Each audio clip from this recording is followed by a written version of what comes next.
Hello, everybody. Hope you're doing fantastically well. It is Connor. You won't be doing fantastically well because Leeds United are in the abyss. We are sinking towards relegation, and who more to help you get out of that negative pit than me? Well, my co-host Brownie, of course. Brownie's with us today. Gabe isn't available today, everyone. He is moving house. Go send your best wishes. We've no idea where he's moving. Somewhere in America. Boston, New Hampshire. I don't know if they're the same place. My geography is not on point when it comes to America. Apologies. But yeah, we're back here talking Leeds United. We're talking the owner, Andrea Radrizzani. We're talking 49ers. We're going to be talking Leeds' season. We're going to do I think we should do a big debrief where we go through everything and make it, I don't know if we can do that, to be honest, mentally, but go through the arduous task of picking apart this absolute sham of the season. But we're going to get into it. Brownie was away at West Ham yesterday watching the game. We'll get through a couple of your comments. Everton have showed more fight than Leeds. Therapist Connor, it's exactly what me and Brownie are here for, a bit of therapy. We can probably help each other and get through this. This is what we do the debrief for, not just opinions, but today's Tuesday, it's a funny one with regards to Championship players. Look at Bowen, does well for West Ham, so does Ben Brown, but then look at Adam Armstrong, for example, being rubbish for us, except at St Mary's. Evening all says Dave Connor, evening all says Terry. Without any further ado, we'll invite him in. It is David Brown. Mr. Brown, how are you doing with all things considered? I feel like that, who was it, Gattuso? Remember that press conference Gattuso did? Sometimes maybe good, sometimes maybe shit. I feel like that, mate. It's just not good enough, is it? Away from football, absolutely fine, mate. But yeah, all good away from football, because that's what we're gonna do. That's what we're gonna do now. By the way, we're gonna turn this into like a lifestyle. You were just doing the gardening, weren't you? You were just doing the gardening. Tell us a little bit about that.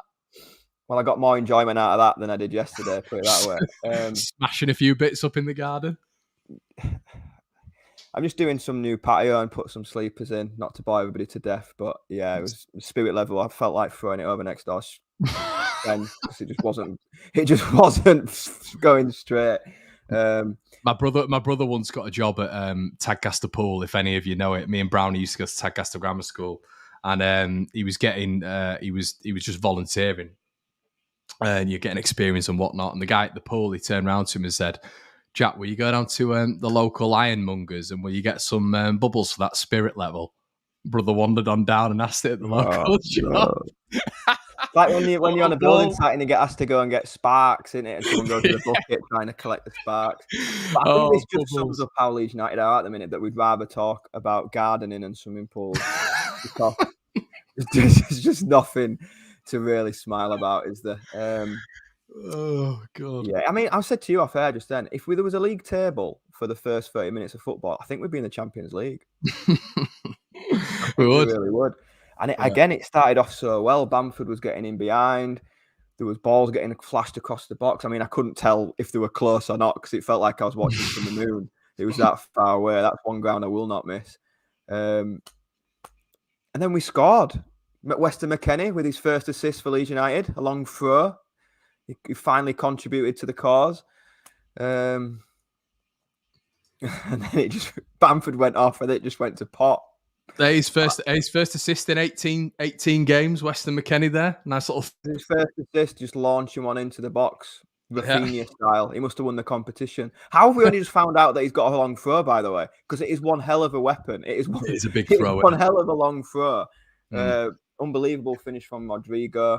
But again, Bamford gets an injury, goes off, and it's just...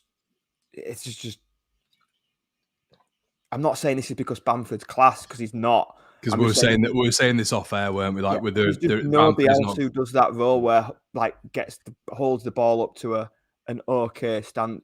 Once there's no focal point, then there's just no outlet. And again, we saw that, and it goes back to this time last year. I think it was to this day last year where we left Brentford, and I said we have to bring in another number 9. Yeah, because it was criminal that we got through a whole season really and just stayed up, and we haven't. I mean, I was in the car coming back from West Ham yesterday, and I was laughing that we just scraped survival with Rafinha and Phillips in our squad. We no longer have Rafinha and Phillips, and then we wonder why we are where we are. The squad depth. I came out the ground, and me and my brother, my stepdad, we would say the squad's just not good enough, is it? I mean, we're West Ham are in and around the relegation, and they were streets ahead of us. They were so much better than us. Rice, Paqueta in midfield, we just couldn't get near them, and that's meant to be a team that we're competing with. And I mean, I think the Europa Conference D League or whatever it is that they're in, I think that paid a toll that they're playing Thursday, Sunday. So I think their league position's a bit false to what they actually. Yeah, have. agreed. I mean, they've got Ben Rahman not even getting on the pitch, and we're looking at our bench, and it's Jeremiah Mullen, if I've said his name right. But Brown, it could have been the likes of Ben Rama, mate. It could have been Buendia. It could have been all these players that we've been linked with, Morgan Gibbs-White, couldn't it, mate? It could have been, but instead we're looking at Dan James, we're looking at Brendan Aronson, we're looking at Rutter, players that we've spent so much money on, and that just it's a sad state of affairs, isn't it, mate? The control that Victor Orta had, it really is. I'm not having a go at you here, Connor. I'm not, because I've heard you apologise on air. But everybody who was on the Bielsa out bandwagon, dear God, you must look idiots. Yeah, probably. Because, you're right. I do. And all we kept saying was he didn't want the signings. Yeah. I mean, he was offered Donny van der Beek. But I think I put a tweet out about it, addressing it the other day, and me and you definitely disagreed at that point. And I think you also understand where me and probably a lot of others were coming from, where it was, he's done. Like at that point, I thought, and we all thought that he was going to be done at the end of the season. And it's really simple, Brownie. I genuinely just thought they were going to bring in a Bielsa disciple who was going to come in, keep the same ethos, just keep everything the same, and just give us a few more years and be able to develop his ethos. That's all I wanted. But because we were going to have to move on from Bielsa at some point, we were. You don't think he'd had enough? Like, I mean, that first year in the Premier League, obviously every club that comes up, you saw Sheffield United do it. They have momentum. They're on the crest of a wave. You've seen Bournemouth a little bit like this year. Yeah. You are on Fulham. Come up. You're on a crest of a wave. That second season. Look at the players that were playing that year. There was Shackleton, there was Roberts, there was Jenkins, there was McKinstry, there was Drama, there was Chris Moore on the bench, there was Gray, who was 15. I'm not surprised that he was coming to the end of that year, because I think I'd have had enough. I mean, imagine what he was covering up, Brownie. Imagine the shite that was going on behind the scenes that I lapped up. I lapped up when they went on the square ball, when they spoke to the trust, and they said the problem is, they didn't say it as such. Kinnear went on. And he didn't say it as such, but he pretty much insinuated, Marcelo Bielsa, we've offered him this signing, this signing, this signing, this signing, this signing. And he said no to all of them. Yeah. And you're looking at that point, you're thinking Leeds need to build, they need to evolve. And I'm looking at that and I'm thinking, then Leeds start getting pasted, and you're thinking, well, Bielsa, this is your fault because you've said no to the players because the board have said it. The board must be right. They control the club. They're the custodians. They know what's going on. But what we've figured out since, Brownie, is he was covering it all. And I believed what they were telling us, and it was absolute bollocks. They're liars, and that is what we've figured out now, and we've got into this straight away. But it is. I mean, hindsight's a wonderful thing, but it is. Yeah. But you can now see why he was saying no to these players. Yeah, because look at what's been served up over the last 2 years. Like. The players offered. I'm not surprised he just had enough and thought, no, I don't want that play. I mean, Big Sam's done the same thing. He said yesterday, I heard it on the car on the way home. He said, we didn't have a striker on the bench to bring on for Rodrigo and Bamford. They've just spent 35 million on Rutter. So he himself is doing exactly what Bielsa did by saying, these players aren't good enough. The players you're giving me aren't good enough. But you'd have had Marsh starting Jean-Kevin Augustin, wouldn't you? You'd have had Marsh starting him. Because the difference between him and Big Sam and Bielsa, Marsh was a yes man. Marsh was brought in because he was a puppet that they could control. They could pull the strings on him, and they could do what he wanted. And I think, I mean, you say then about a disciple coming in. Think of the 4 managers we've had: Grazia, Marsh, Allardyce, Bielsa. If you had them on a chart, you couldn't get 4 managers in completely different. Not genres, that's the wrong word, but you know what I'm saying? You couldn't get styles, innit? Different styles if you tried. And that just shows the whole, like... But do you know what the thing is, Brownie? The most nuts thing about it, though, is, you're right, but all 3 of them don't want the ball. All 3 of them don't want the ball. So we had 3 to 4 years of a manager who's built us up wanting the ball. Then you brought 3 in who don't want the ball. But are we good enough to keep? I saw yesterday. We were under Bielsa, Brownie. We were under Bielsa. We could keep the ball. Had the ball on the right hand side. Went to pass it to Ayling, and it went out of play. There was nobody near, and it happened last week. Christensen did it. Just passed it straight out of play. Now, it's just it's beggars belief. But yeah, going full circle on the conversation, I did come out of the West Ham Stadium just not even disappointed or angry. It was just we aren't good enough. The squad just isn't good enough to compete. No. It's not. And this will sound daft, but I still don't believe that we are one of the 3 worst teams in the league. But I think the other teams that I've scraped up, I've just had more bite about. I've just had more about them. Like I was watching the Notts Forest Arsenal game with my brother, and we were both saying how dull and boring it was. I mean, Forest had 2 shots on target. There was no way we would have been able to sit and defend a 1-0 lead. No chance. We tried it at West Ham. And the other thing that's infuriating me, mate, is that first 25 minutes against West Ham, we were on the front foot. We were at them. We were getting in behind. We were getting shots. And as soon as we scored, right, let's sit and try and defend now. Yeah, I've done it all season. And then we didn't then go and try and attack again until we were 2-1 down.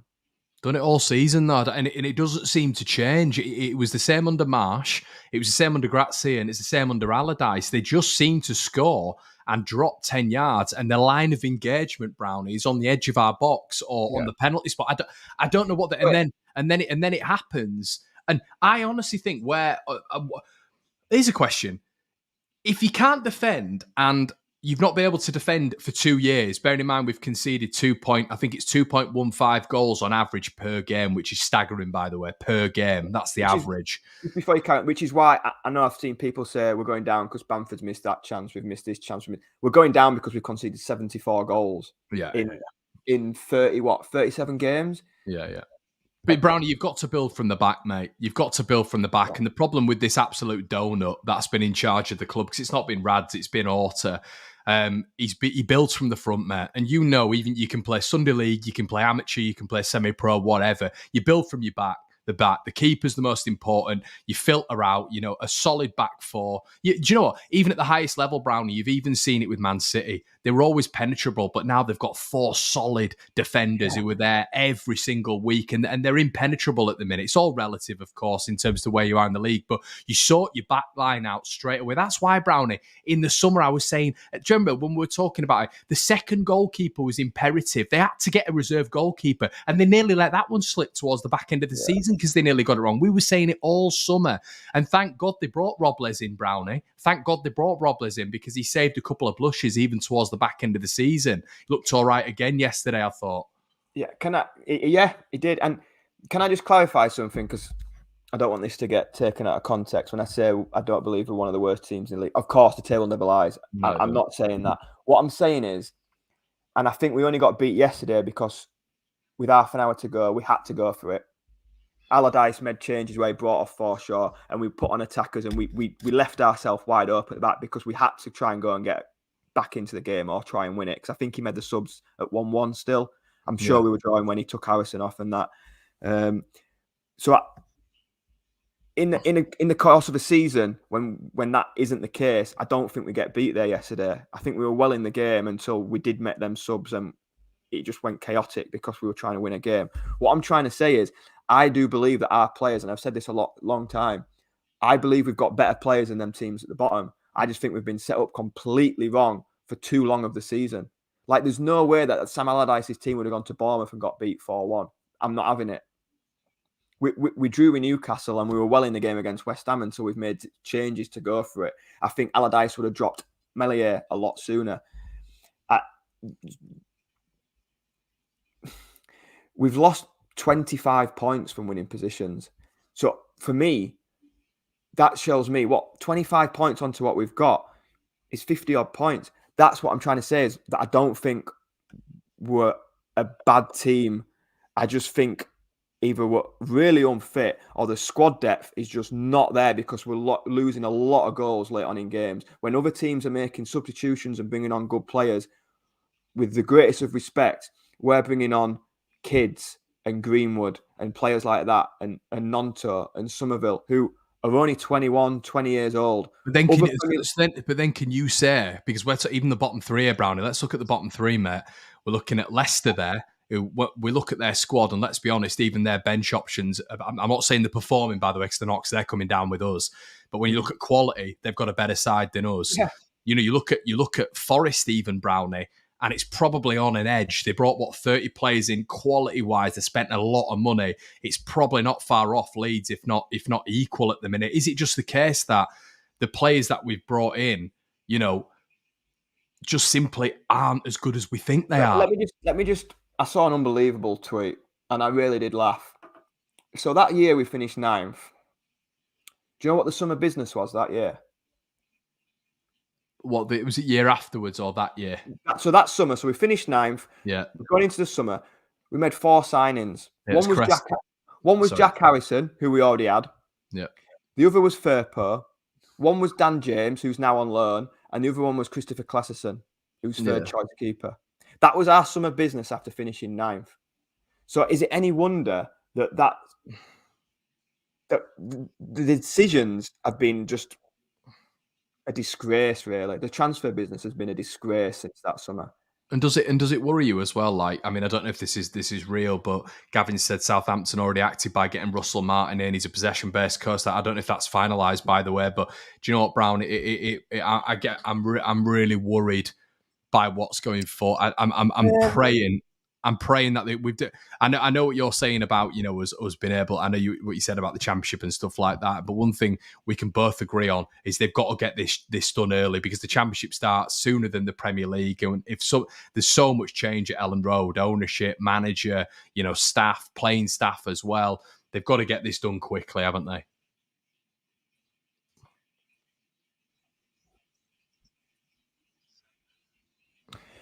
Yeah, I totally get what you're saying in regards to the championship starting earlier. The only thing that I will say is that Middlesbrough were in the bottom 3 until near Christmas, when Carrick went in, and then they went on an unbelievable run. And I think Sheffield United did it the year before when Heckingbottom came in. That league is so competitive that 3 or 4 wins strung together and you're propelled right up the league. So even if it was a bad, slow start, I do feel that over 46 games, it's a long slog. And on the other side, the transfer window is open till the end of August. So some of these players will still be playing in the Championship, because they won't. You know what business is like. Teams don't do business until the end of August. So you've got 4 or 5 games in there. There's a lot to be done in the summer. There's a new manager. There's a new director of football if they want to do one of them. There's new players. There's new. It's just new everything. It's just going to be. And this is what annoys me the most. All that hard work to get up is going to be ripped up, and it's going to have to be done again. They just haven't capitalised. Haven't capitalised on being up. But the last 7-8 games is where it has let us down massively. Whatever happened from Palace to now, I don't know, because I mean, in the 40th minute against Crystal Palace, we were 12th on 32 points. Look at where we are now. We're on 31 points. We hadn't even got to 32 points, and that was the beginning of April. So from there to there, you're talking one win in all that, and you're above Everton. One win out of them 7-8 games, and I think that's why a lot of it, Brownie, is maybe levelled at Bamford. And I think what we can say is, and it shouldn't all be levelled at him whatsoever. And you're right, Eli Mele could have saved us loads of points. I think when you're looking at your striker and your number 9, and the only reason I'm bringing this in is because just some of the moments he's had, because you've just said quite rightly, just one win, and you look at that Leicester chance, that Newcastle penalty. I firmly believe, mate, and these are moments that keep Leeds in the Premier League. I think, we go 2-0 up against Newcastle. I firmly believe we win that game. Leicester, if he scores in the last 5 minutes, we win that game. And it's not all on him, but I think, understandably, this is why strikers are paid the most money, and he is paid a lot of money to be able to put those balls in the back of the net. And those are huge moments, mate, that we'll probably look back on, I think. They are huge moments. The only thing I will say to that is every club could say that. Or if we'd have just beat them, if we'd have not conceded there, if we'd have scored that chance. I mean, I'll think back to near the start of the season. We should have got beat by Everton, because They had a goal disallowed in like the 85th minute. They had one ruled out for offside, and they missed an absolute sitter. Yeah, they did. I can't remember who it was, and I think it was Christensen cleared one off the line. So effectively, yeah, we should have beat Leicester, but we should have got beat by Everton. So it is swings and roundabouts. But the warning signs have been there from the start, really. Of course they have, mate. You know my opinion on the manager at the start of the season. I don't really want to go into that too much, but he was given far too much time. The win at Liverpool was the worst thing that could have happened to that club, because they were all talking apparently previously about Leeds sacking him and all this sort of stuff, and then he wins at Liverpool and buys himself. I mean, the reason Leeds are down for me is because of him and because of Victor Orta. You know, Callum's just said you can't blame Marsh too much. The players seem to give it. Callum, he won 4 games in 25. He gave us a playing style which none of them understood, and he came out in press conferences several times and said that they still didn't understand it. He sent us on this path. We've been trying to recover ever since. Victor Orta is the biggest problem, or Rads is the biggest problem, but Jesse Marsh has been a massive problem this season. Huge. We've not been able to claw it back since he's left. Do you know the most important time of a season? Pre-season. Yeah, it's your base, it's your foundation for the whole season. I'm telling you now, West Ham were playing in Holland on Thursday night, and we looked absolutely knackered. Yeah, on the piss. They're on the piss on Thursday. Brownie, they're on the piss on Thursday. Harrison was running in treacle. He looked goosed. We looked so tired, and I'm glad Ayling came out and said it. It was sort of like the first time the players have come out and actually owned up and thought, it is on us a bit. We're not fit enough. And that comes right back to the start of the season. Yeah, Lee said the same thing. How unfit we are. We couldn't keep up with West Ham, and they were playing at walking pace, by the way. Apparently someone's tweeted about a clause in Rutter's contract. That would not surprise me whatsoever. And it's pretty obvious, isn't it, Brownie? I think there's got to be some sort of clause, because, I mean, it's just a joke at this point. It can't be down to the kid's quality. I think there's got to be something in his contract, certain amount of games played. Jack says, does Brownie think we'll stay up? I think he's probably the most optimistic person I know, but I think even Brownie's struggling, to be honest. Yeah, I'm struggling now, mate. I went to West Ham with full hope, and rightly so. We went 1-0 up and started off really well. I'm a bit like Sam Allardyce. I thought West Ham was must win. I think when the manager's saying that as well, Brownie, it's a pretty big thing. And what annoyed me a lot was how, I mean, it is not mathematically done. And if Everton were to get beat and we win, we obviously stay up. So why are we letting them run through on goal constantly? Because the more goals that were going in, the more we have to beat Tottenham by. So stranger things have happened, mate. We went to Brentford dead and buried. It's the same as last year, which is just unforgivable that we're in the same position. We're going into the last game of the season, 18th. I just can't. I'll be honest with you, mate. I'll be honest with you, and it's drained. I mean, you've been all across the country. I make content with Leeds all the time. I put a lot of time and effort into it, as do you do with this club and money and stuff like this. Brownie, I'm done. I can't be arsed with it anymore, mate. I've got no fight left in me. I just cannot be bothered. They have literally grinded me down. Like when we spoke last season and we're like, this is it. This is, that euphoric feeling when we beat Brentford, and Rafinha was unbelievable. And, he dragged us through that game and we won the game. And they said it's impossible for us to get relegated. And for where they are now, mate, Brownie, I'm beat up. I feel like I've been 12 rounds with Anthony Joshua. I'm done, mate. I'm done with them. Tell me about it, mate. I've been to nearly every away game this year, and I've seen us win 2. Like, Trigger Happy has just put on a really good comment, and I've seen it going around on Twitter quite a bit. Since Bielsa left, which seems a lifetime ago, by the way, we've won 11 games of football. 11. It's a miracle that we've still got a chance of staying up. We've won 11 games in nearly 18 months. Well, I mean, Matt's just said it. Matt's just said it. Genuine question, Connor. I know we're in the mud right now, but can you send it down? I can't, mate. And that's the depressing thing. If you'd have asked me that 3 months ago, I'd have turned around and said, absolutely not. We lose 30% of revenue. We have to go down. We're going to come back up. Teams are going to improve next season. It's going to be an awful slog because everyone ups the game against Leeds. We all know it. Brownie will be at every game. every team, Millwall, Luton, if they stay down, Sheffield Wednesday, if they come up, Barnsley, if they come up, whatever. I know one of them can only come up, but they all raise the game. For me now, I want to gut it. Brownie, I want to gut the entire side because I've got no affiliation. I've got no love for any of them. I don't care about any of this team. And when I cared so much about every single one of them when they were coming up with Bielsa, and I love them. I love them all. I absolutely adored them. I have no feeling. I am numb towards this Leeds side. They could literally sell all of them, bar maybe one or two, and I would not care. A fresh bunch of players who are going to come in and give everything for the shirt. Because I'll say something, Brownie. I know we're talking about quality and we're talking about mentality and all this, that yada, yada, yada. I do think sometimes this season, mate, they've down tools and they can't be bothered at some points. I do believe that. Yeah, you talk about enjoyment and stuff. I mean, it's not been enjoyable going to games for a long time. There's a tweet that kind of epitomizes, I think, where fans have been, and I got quite a lot of digs and he's going on about Bielsa again, blah de blah de blah de blah. Before Bielsa, this is a tweet from Dave, part of the Pigeon Detectives. Before Bielsa, it was a mediocre, poorly ran, low championship standard mess of a club. Right? Yep. After Bielsa, it's a mediocre, poorly ran, championship standard mess of a club. The only enjoyment we've had is when he was here. And we were Brownie, how different could it have been with proper management?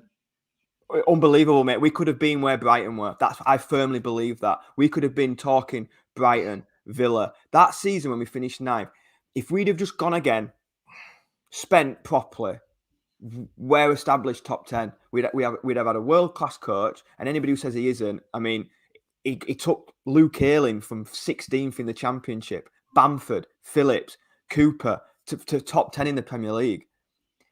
He was getting sent out in that second season to play Man City, who, by the way, blew away Real Madrid the same week they put 7 past us. Right? He was going out there. He was basically going into a fight with his hands tied behind his back. That's how badly that squad was, and it still is. And I'm gonna defend Marsh a bit here. Well, not defend him, but Bielsa got given the January transfer window and was sacked in February. Transfer window shut, bang, sack the manager. So they were okay to have him during the transfer window, then we'll sack him. And exactly the same thing happened 12 months later. March, you can have the transfer window, bang, February sacked. Where's the sense? If you're going to sack the manager, why sack him when the transfer window shuts? They've done it twice, 2 years on the trot. There's just no business sense to it whatsoever. If you don't have faith in the manager, then don't give him the transfer window. And we've done it. We've done it the last 2 seasons, and here we are, 18th both times. You can blame Bielsa, you can blame Marsh, you can blame Grazia, you can blame Allardyce. There's one common denominator, and it's the board. The decisions have just been really, really, really bad in every walk of football, from transfers to tickets to anything. It's just been really. And do you know what? Them Radrizzani, Kinnear, and could have gone down as legends. They had the club in the palm of their hands. They really did. They had it in the palm of that. We finished 3 points off Europe. I think people forget how good that first season was. And he was doing that with Tyler Roberts in the 10. Tyler Roberts played a good chunk of the last 10 games of that season. Yeah. And the squad better this season than last season? I don't think so. I don't think so. It'd be interesting to see what people think. Do you think this season's squad is better than last season's? I don't think it's anywhere near. Do you remember we were coming out of January and we've effectively spent, if you're taking all that the McKennie money in and you're looking at us staying up, do you remember we'd spent at nigh on 70 million quid. Verba, this Montero, obviously we've just not seen. Another one just for the future and another sell-on clause. Montero, Verba, Rutter and McKennie. So we spent nearly 70 million. Everyone was saying we won the window. I remember Sky Sports saying Leeds have done such great business. And you're looking at where we are now, nearly 70 million quid in outlays. You know, if McKennie had said that's what the club committed to, 70 million quid, and we're going down with a whimper. Like it's no other club, Brownie. I can't. I can't see any other club. Obviously, you'd throw Everton in there, wouldn't you? But who makes that sort of mistake in such a critical month? It's unbelievable. It's all relative. It's all relative. But we got 100 million for Rafinha and Phillips, which I vocally said at the time is a disgrace, by the way. And I got shot down. Oh, Phillips is only worth 40 million. It's a good bit of business. Bollocks. No other English midfielder would be going for 40 million. Not one. English tax, everything like that. 40 million I thought was very cheap. But we did it because Phillips wanted the move, right? Rafinha, 60 million. There is no way Barcelona sell Rafinha for 60 million. No way on this earth he goes for 60. You're looking closer to 100. Anthony went for 80 odd or something daft. So I thought we were shortchanged with them two as it was. I genuinely felt like we'd just been shafted, to be honest. But you're talking 100 million. You then look at... Sorry, mate. Do you remember this guy they nearly signed for 28 million who was knackered in the medical? You then look... By the way, it was Bielsa who said he didn't want him, by the way. And he got slaughtered. Oh, I don't want another player. Here he is. Can't kick a ball at the minute. But yeah, so you look at 100 million for Phillips and Rafinha. I'll chuck at you Aronson, John Kevin Augustin, and Rutter. There's your 100 million gone. There's 100 million. So we've replaced Phillips and Rafinha with them three. 100 million for... So this board are trying to tell me Aronson, Rutter, and Augustin are worth the same as Phillips and Rafinha. There's just no... And I know contracts are longer and blah, blah, blah, blah. And there's a lot of context to that. But just in simplistic terms, that's like for like 100 million. It's mental. It really is mental. And You run out of words, don't you? Like, you know, even when you just think about it, when you actually sit and deep it, when you just think about it, it's... I mean, on the level, mate, how is Victor Orta staying in a job? Not only did they balls up the Jean-Kevin Augustin deal, the lawyer fees, the amount we had to pay Leipzig as the original, and then this season we then had to pay his contract out, which added altogether to over 40 million quid. It's like, where's the value? You know, in business, Brownie, there's an evaluation process. If you lost a business a certain amount of money, you'd be held up, wouldn't you? How was this guy not reviewed and sacked on the spot? I have no idea how he's got away with it for so long. I might get slaughtered for this one, but I'm beyond caring. I'll chuck another one. When Max Verber came in, I thought, brilliant, class, putting tackles in. Is he that good, or is it just the rest of them are horrendous? Yeah, I think, yeah. I'm a little bit like you. I'm not 100% there. I'm not saying he's bad. He's a good. He's a good player, but does he look loads better because the standard of defending is just so low? Yeah. Is he the best of a bad bunch?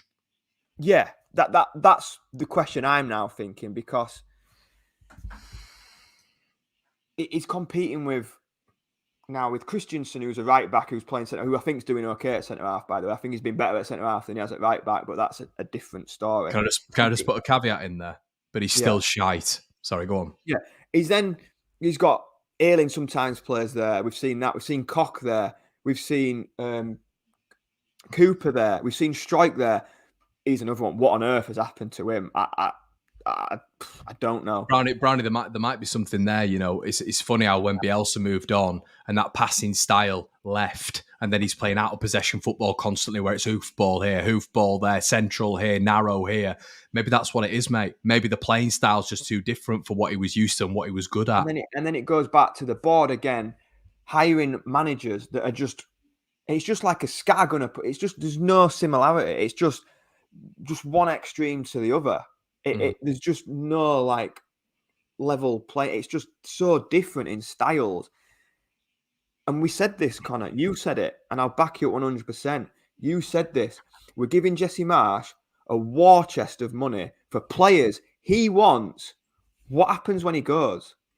Well, I'll tell you what happens when he goes. We're left with a load of players who can only play that chaotic style, and then you try to get them to pass the ball. Got dogs abuse for that, to be as well. Got absolute dogs abuse because we weren't...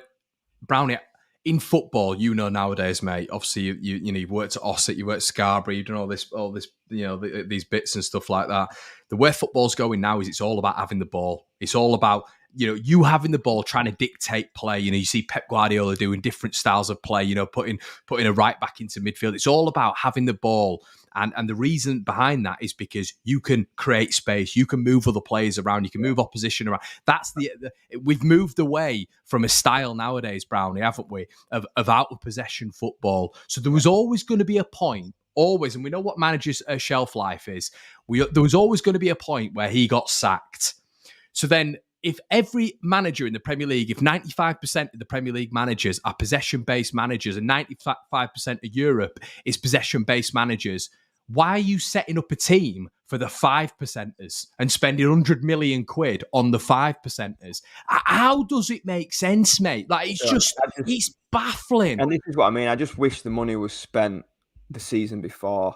I mean, with my connections with Bradford, I've worked in the academy for a few years at Bradford, and at a young age, they're taught to run with the ball as much as they can, dribble, run, get as many touches of the ball as you can. You get tackled, so what? Get it, run with the ball, dribble it. So you're comfortable with the ball in possession. I've never been in an academy. I've worked in the Leeds academy. I've worked in the Bradford one. I've never, obviously you play against other teams. I've never heard a coach say, get rid of the ball.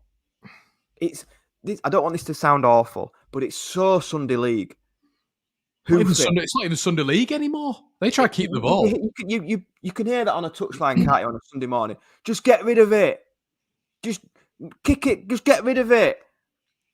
That was being used in the Premier League. Get rid of it. That was our philosophy. Get rid of it and try and win it higher up.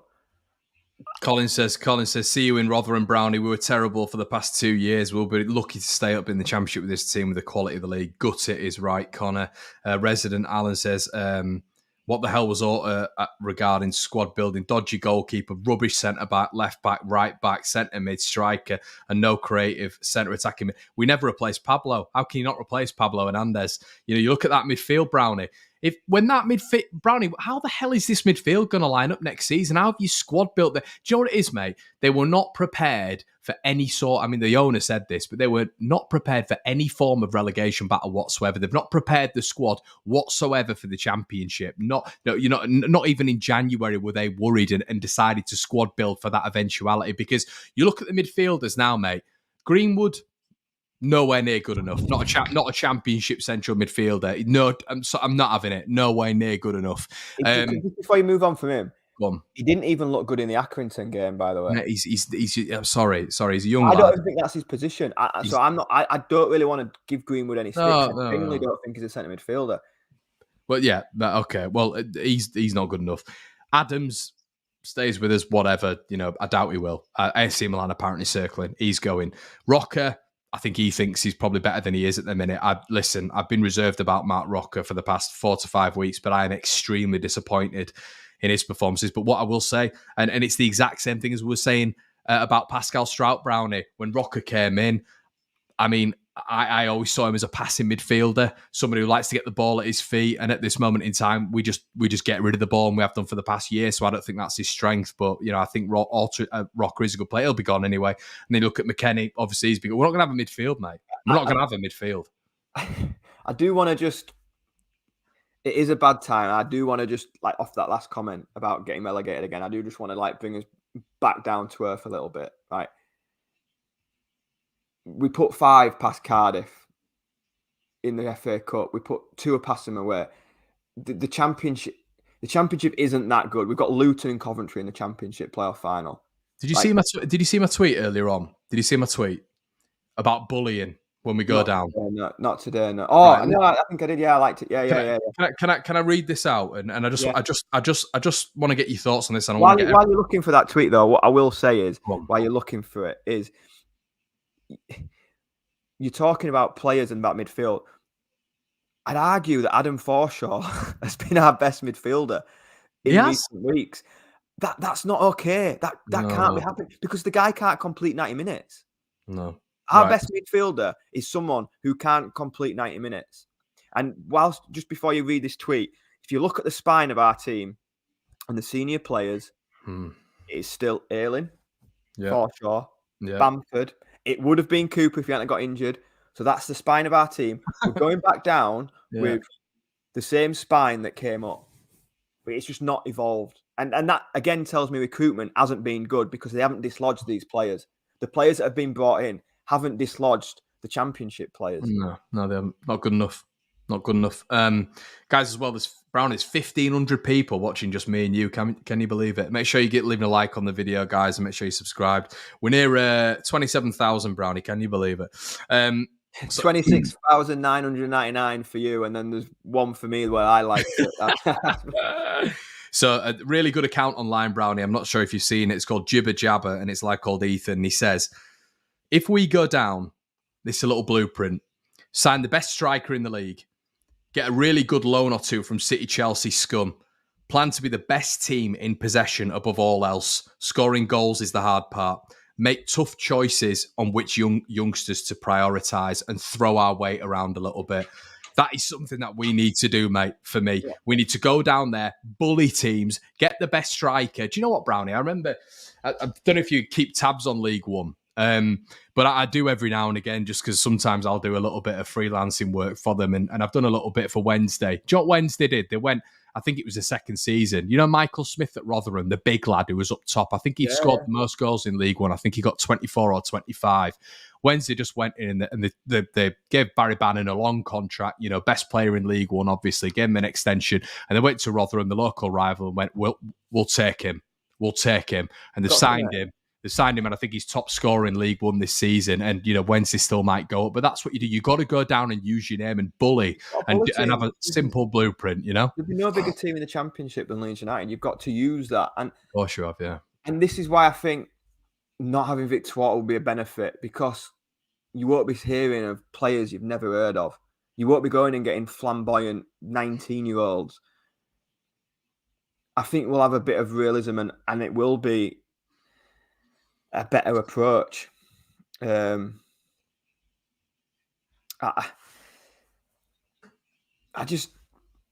My problem is, and I said it last time, there's been no planning for the here and now.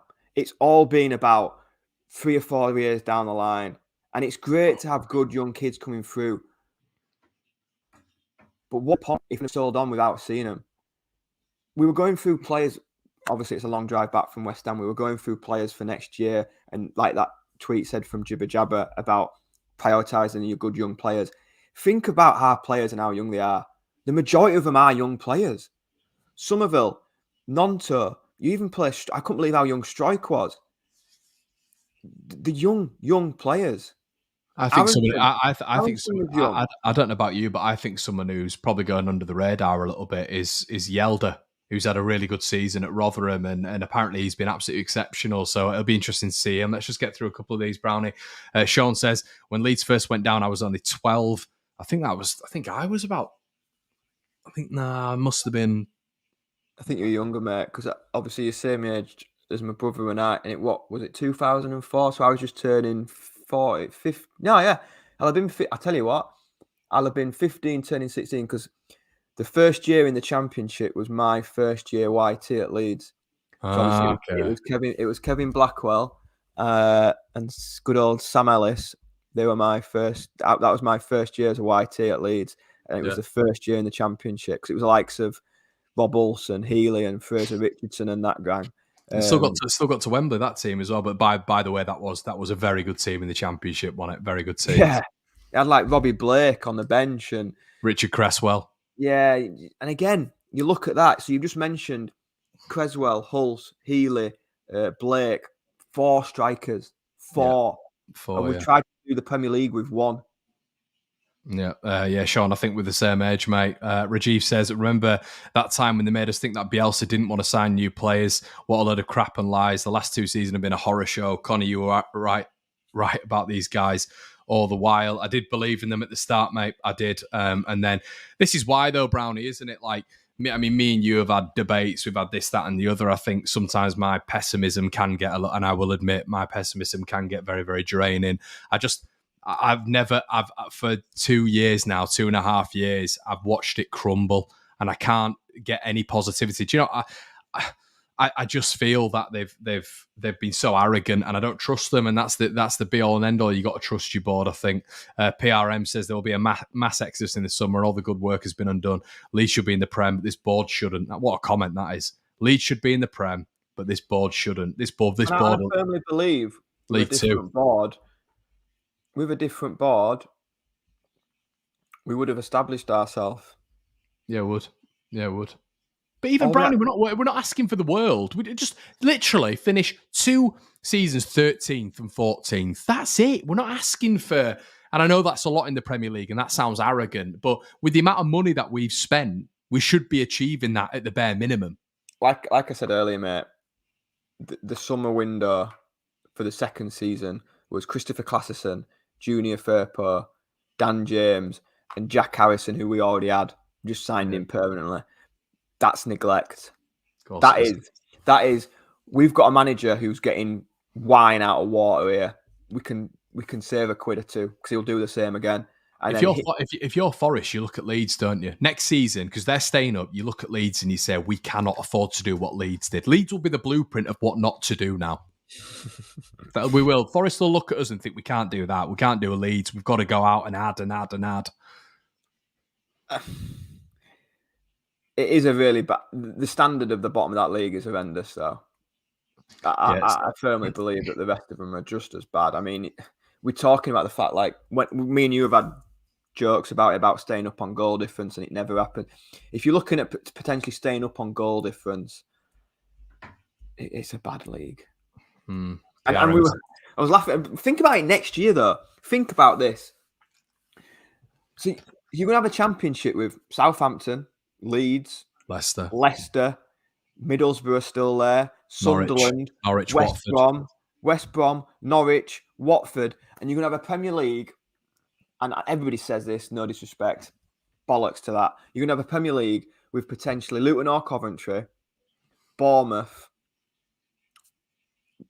teams, do you know what I mean? Brentford, who are doing really well, but they're not exactly a Premier League name. The Premier League, it's all about, because money is that big in football. It's not about who's got the biggest fan base or the biggest ground or the biggest name. It's about how your club's run. Yeah, that's what it comes down to now. It's who's got the most money, and who spends the most money the best.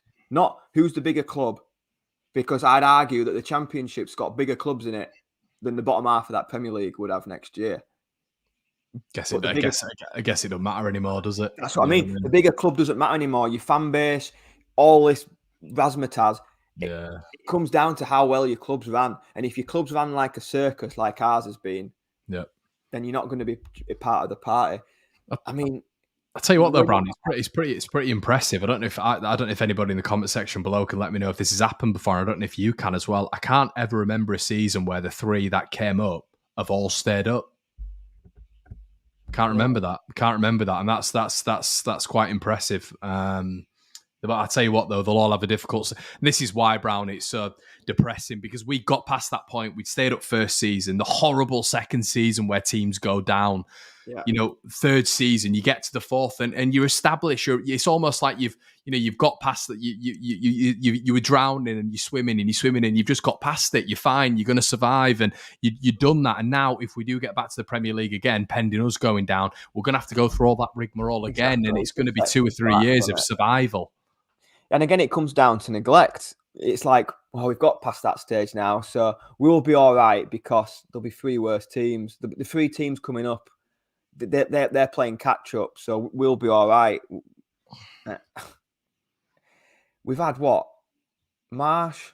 We've had 4 people in charge of football matches this year: Marsh, Scabala, Grazia, Allardyce. If you're needing 4 managers to look after over 38 games, something's gone drastically wrong. And PRM says all the loan players will return. James, Joffe, Cresswell, Yelder, Bamford will still be here as nobody's buying him. This goes back to the summer of 2021. It's not, I mean, there's going to be, it'll be like, and we've said this before, haven't we? We've said it'll be like we've just woke up and it was all a dream. And, you know, that's what it's going to be like. He gets some hammer with Bamford, but there's nobody telling me that every club in the Championship won't take him. I'm not having it. I'm not having it. It's a big claim. Name me a championship club now that wouldn't take him.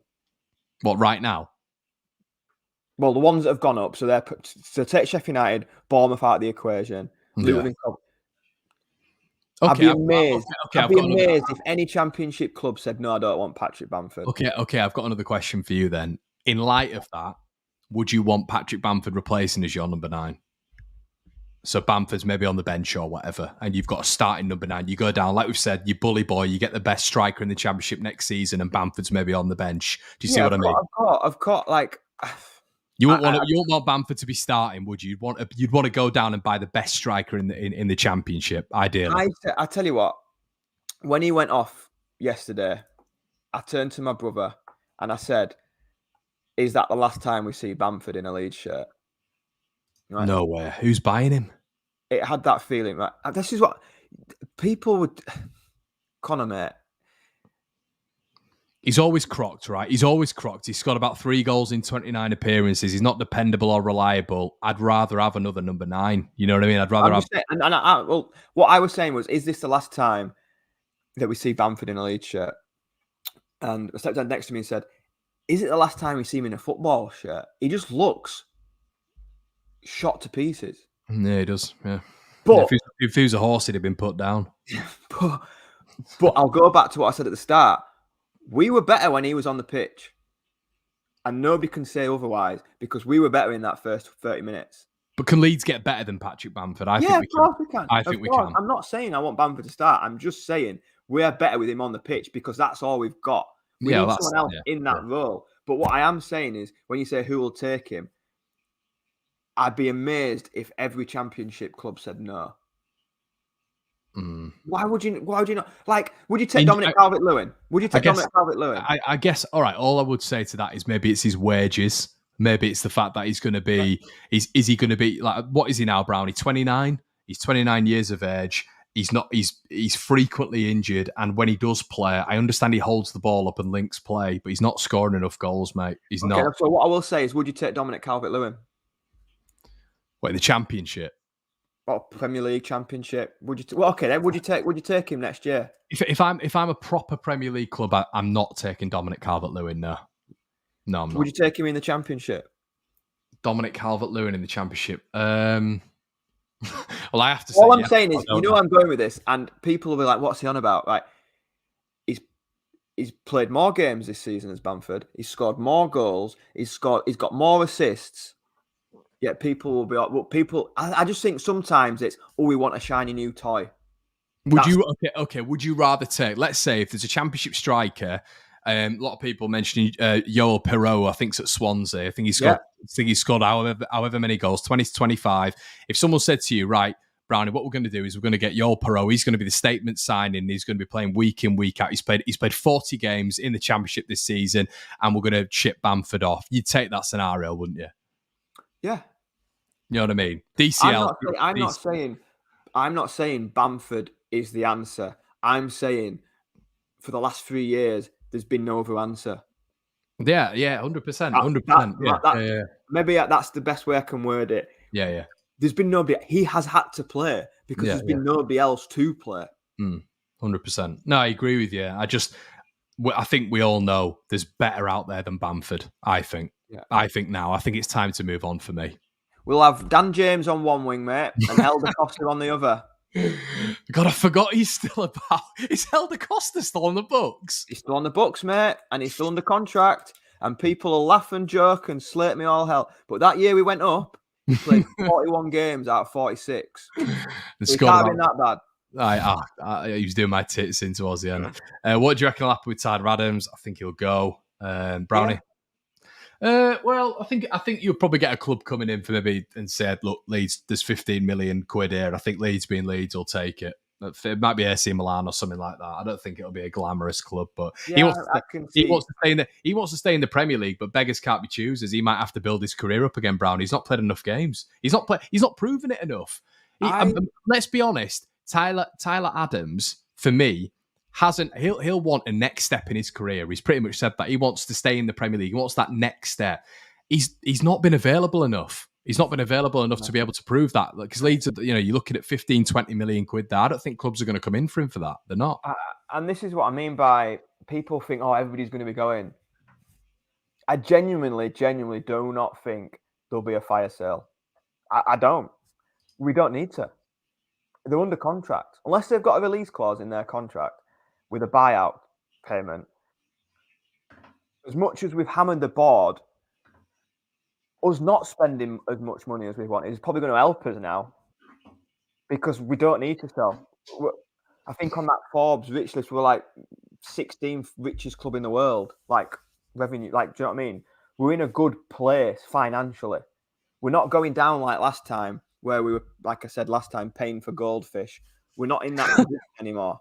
We are in a financially good place. So unless someone comes in with a good bid, we don't. But when you're going down to the Championship and you've lost 30% of revenue, you know that when you go to the Championship and someone says, Leeds, here's 15 million quid, it's very different to being in the Premier League and saying no to 15 million quid. Oh, I'll give you Sheffield United then.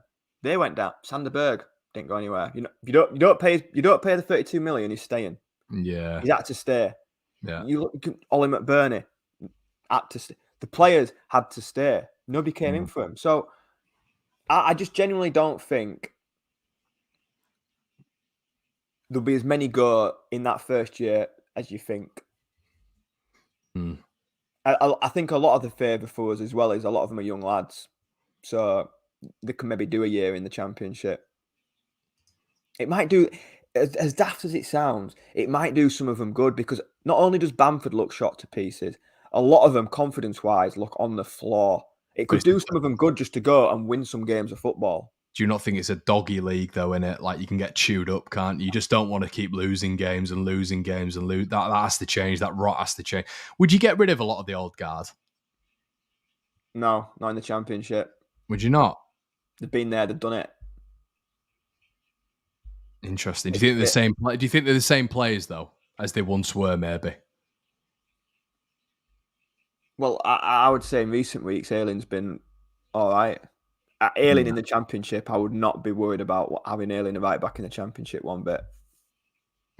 Dallas, I'm unsure because of how long he's been out. Dallas in the Championship. I mean, you see some teams that line up, mate. I was watching the playoff games.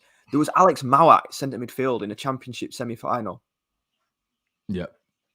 That we're talking about these teams, but that is the standard.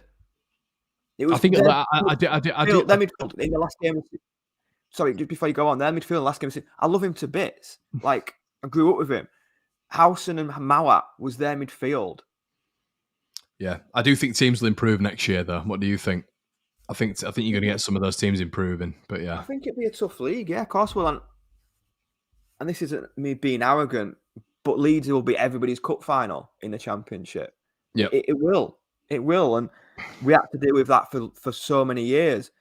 But with regards to the old guard, Cooper in the Championship, no problem. Ayling in the Championship, no problem. I'd like to improve Bamford because I just think they were all Brownie. They were all problems before Bielsa, though. Yeah, they were. They were all problems before Bielsa. Every single one. They've all got what? 60, 70 Premier League games under the belt now. I think the most important signing of the summer is the manager. Oh yeah, it's huge. And then when you get your manager in, you then probably will get a feel for what players will he want. Like people were. It's got to be a possession-based manager, though, isn't it? It's got to be a possession-based manager. People were knocking Grazia for not playing Nonto. Have we seen anything of Nonto in recent weeks? No, I think some was really poor yesterday when he came on. And I think some of those more impressive, isn't he, at the minute? Yeah, and I just think some of these youngsters, they get a taste and then they want it all the time. And as a youngster, you just got to bide your time. And the biggest one I always look back to is Phil Foden. He stayed. He wasn't playing. He stayed. He obviously was getting coached by Pep, and it's a completely different scenario. You're getting coached and you're training with world-class players all the time. I just think sometimes youngsters go out on loan for the sake of it. Sam, as well, what's Connor's obsession with possession? Look at this season. I'll leave it at that. Man City, I think they say why. Any successful team in Europe and England, world football, whatever, have the ball at the feet. Brian C says, who's the best player you think we could keep in the Championship? Thanks for all the shows over the season. Thank you, Brian. Good question. I think it'd probably be Adams or Sinistera, to be honest. I don't think we've got a chance for keeping Sinistera. Mate, the only I think you'd be surprised. Just played no games again. Who's going to come in and pay big bucks for him? Leeds will want to at least make a little bit of profit on him. You'd expect. Best player. It's a good question. That best player to stay in the Championship. I think Sinistera just because of his injury record. I don't think you're going to get loads of clubs coming in for him. I think Leeds might try hold on. Who knows? I'd be interested to know Jack Harrison's contract. Well, I linked you something last night, didn't I? Yeah, if that's genuine, then no. But I can see him staying for a year. I won't be arsed if he went, to be honest. What? In the Championship? I know, but Brownie... I think you think the Championship is better than it is. No, I don't. I think a lot... I can't believe you just said that. No, but I think if we're keeping older Bamford, I think if we're keeping older Dallas, Ayling, Cooper, all the boys that have been there before, there needs to be a bit of evolution at some point. And I think there are wingers out there. Went down, they kept all that Billy Sharp, all them, and they've come back up. Second season, but yeah. They got beat in the playoffs, didn't they, on penalties? Yeah. But I think they've added quite well. I mean, I guess what I'd be looking for is maybe some offensive loan players, Brownie. Loan players who can start. Like Sheffield United have had Tommy Doyle and McAtee and players like that. I'd like to see that going forward. Yeah, compliment them. But I mean, I go back to Fulham when they went down. They kept Kearney, they kept Tim Ream, they kept Harrison Reed. They came back up. I'm not talking about world-class players here. I just think it's tough. I just think it's one of them. Do you not think it's tougher for Leeds down there than any other club though, apart from your Villas and your Newcastle? I think it is, mate. I think it's harder for Leeds down there than Sheffield United. I think it's harder than Leeds down there for Burnley and Norwich and Watford. I think it is because everybody hates us and we're a scalp and we're FA Cup final. It is. It's like if Everton went down. If Everton went down, it'd be the exact same thing. Because they've not been there and done it. Do you likes of Watford's, Norwich's, Sheffield United's when they were West Brom's up and down? Yeah, the yo-yo clubs. Yeah, they've done it. They've done it. They've done it time and before and time again. They've done it. They know how to do it. Experience is massive in us. It's a slog. Experience, the know-how to be there and do it. And we have done that now. We have done it. So you'd keep a hold of a lot of them from this season then? A lot of them? Because if you're saying experience is imperative, then you'd want to keep I think the gap between the Championship and the Premier League is massive. And where... I will say competing because we've chucked away 25 points. It's not like we've been getting battered every week. We have been in games. We've beaten Liverpool. We've beaten Chelsea. We should have beaten Tottenham. We were free to look with like 5 minutes left. We've drawn at Old Trafford. We are in games. So apart from Palace, Liverpool and Bournemouth, but yeah. Well, okay, we beat Bournemouth then this season. We've beat Liverpool this season. But do you not want a bit of a refresh then? Do you just want it all to stay the same and just the manager to come in? No, obviously I don't want it all to stay the same. That's now an impossible. But I don't want to rip up the book and them all just go because then I think it's harder. If you start with a completely different team, I think that's harder. Yeah. I think Stoke did that. I think Stoke got rid of everyone and they've been nowhere near I think they've been bottom half ever since they went down. Yeah, they've struggled. There's a fine line between ripping the book up and getting rid and keeping everyone. I think there has to be 2 or 3 new players coming in, but I wouldn't be changing too much. I really wouldn't. Interesting. All right, I know Cardiff were bottom half. We put 5 past Cardiff. It could have been 15. Do you know what I mean? Put 3 past us though, didn't they? Was it? What are you talking about? Both games? Yeah, there's no, 3. Not one game. At one point, it was 5-0 until we started making loads of changes at the end of the game. And then Cardiff away, when Marsh put out that team, I got to Cardiff. I couldn't believe what I was seeing. And then when we brought on Rodrigo and people in the second, it was one way. It was like 2-0 in the last 20 minutes. It will attack after attack after attack. Rodrigo could be a shout in terms of people who, the so-called best player. Well, he is one of the best players in the year we could keep. You wonder where his career is going now. Could he get a move back to Spain? He probably could. I just think we made the Championship and we went, oh, look, that easy. I mean, Stoke came to us like 5-0. But Brownie, we were so good then, mate. We were on another level, mate. We were Premier League in the Championship then. Exactly, and now you're wanting to get rid of all them players. I don't know if those players can go again. That's all I'm saying. It's the different players now, aren't they, to what they were under Bielsa? But managers. Depends who comes in. Yeah, it depends who comes in. Doesn't it?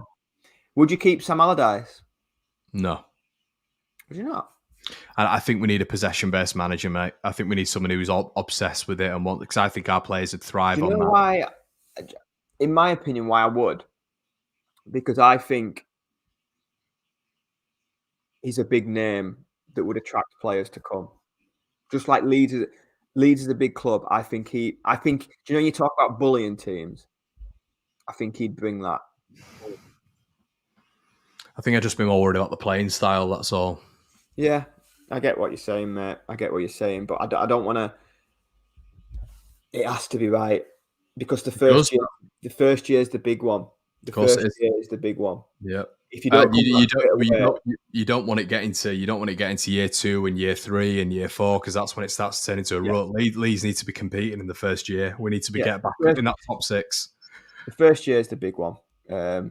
Second year at a push, but when it goes beyond that, if it moves quick, if we start seeing things moving quick now, we've seen the donut offered by Sampdoria. If the 49ers come in and start to really revolutionise and get the manager in and start moving quickly, because they'll be excited by the project. I'll be honest, Brownie, I'm a little bit dubious with them because they've overseen a lot of this and they are still, they've still got a big chunk of Leeds. They've still got a bit of a decision in the boardroom. I understand that Rads has got it all, but they've still got big decisions to make as well. They've overseen a lot of the SHIT that's happened, to be honest, in the last 3 years. But I think if you give them full reign and it looks like they want to do it, then it's a first project, isn't it? I'm maybe a little bit worried that it's their first soccer club. It's their first ever soccer club. I'm a little bit worried. But just on this Radrizzani thing, he always moaned about Wolves and Watford, how they did it. And then we went and kind of did the same thing, like just got players to pay later. But Watford, when they went up, their owner owned Udinese and he just loaned everybody's players to Watford for nothing. Yeah. The cynic in me, and I've not seen anybody mention this, is him buying Sampdoria to do the same thing. God. Not because he is going to make a huge loss if he sells Leeds in the Championship. He has to get Leeds back into the Premier League. So by hook or by crook, if he can get Leeds back into the Premier League, he's a businessman, mate. He is a businessman. He's a businessman. And whether we like him or not, he has made £1 billion. He's not an idiot. As much as he looks an idiot and he tweets like an idiot, you can't be an idiot if you've made £1 billion. I just hope he's done with it, mate. I just hope he's done with it. It's exhausted him, and he wants to go back to Italy. That's what I'm praying. But yeah, there's obviously, because we don't know right now, do we? We don't know. There's nothing in place. We're not hearing anything. The 49ers are so quiet. You never hear anything from their camp, and it's a little bit like, what's going on here? So you're right. They are so quiet, mate. Like, they've been involved in the club since what, 2018? Yeah, 2018. Yeah, it's now 2023. Like, what are they? Because if they walk away, they'll put money in for the last 4 or 5 years for no return. If Rads walks away, he's losing so much money than he would have sold last year. I really don't see Radrizzani walking away, mate. I think that people are making a good point as well, Brownie, that Sampdoria is Serie B next season. I guess Udinese were always in Serie A, weren't they, when they were loaning players to Watford in league, in the Championship and stuff. So, yeah, I guess that's a positive for us, the fact that we're not going to be getting Serie B players because it'll turn into Cellino with Bianchi. Antonucci and Bianchi. Get Bianchi back. What was the donut at the back called? What was he called? Benucci. I wish it was Benucci. What is he called? I saw him score a worldie with a free kick at Bournemouth. Beluski. Belushi, I'll never forget that, mate. I was stood with my brother at Bournemouth, and I bet he nearly fell over. Yeah, we were stood next to each other, and we were lining up, and we looked at each other and went, "He can't be in this from here." And then he stood there with his hands on his hips. I went, "Mate, this could land on the sea. Like, it could go anywhere." And then he's lined it up, and he's absolutely stanched it. And before we even celebrated, I think everybody was sort of like looking around as if to say, "Has that happened?" Has that actually happened? It just went mad, but. Hey, we're not going back to them days, mate. We're not going back to them days. No, that's why I don't want any Serie B rejects. You can keep all that lot. But yeah, guys, we've been speaking for a while now, and we're going to leave it. Really appreciate all your support. Make sure you like him before you leave. We've had 1,600 in the building. We're going to leave you now. Hopefully, we've perked you up a little bit, and we will see you on the other side. Cheers. The last hour has been irrelevant, though, mate, because we're staying up anyway. Like, Everton are going to get beat by Bournemouth, and then we're going to beat Tottenham. Yeah. There you go. So I'm not even going to do score predictions, so I can't be arsed with this one. I'm too depressed. But yeah, we'll leave it at that, mate. But thanks, everyone, for joining, and we'll see you soon. Cheers.